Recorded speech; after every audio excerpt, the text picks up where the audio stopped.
Поехали. Наш девиз. Мы все разные, но мы едины. Дорогие зрители, давайте посмотрим, что же делают наши команды. Это участницы команды Парусов.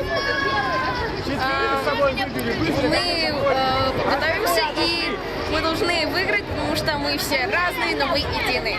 Удачи. Спасибо. А эта девочка, как тебя зовут? Я Кижа. Давай, Парусов. Я желаю всем командам удачи, чтобы каждый не расстраивался, потому что это конкурс, чтобы повторяться каждый год. Надеюсь. Так, ребята, быстрее, быстрее! У вас времени мало, сейчас не успеем. Спасибо большое.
Ну что ж, дорогие друзья, на этом наш день подошел к концу. До встречи!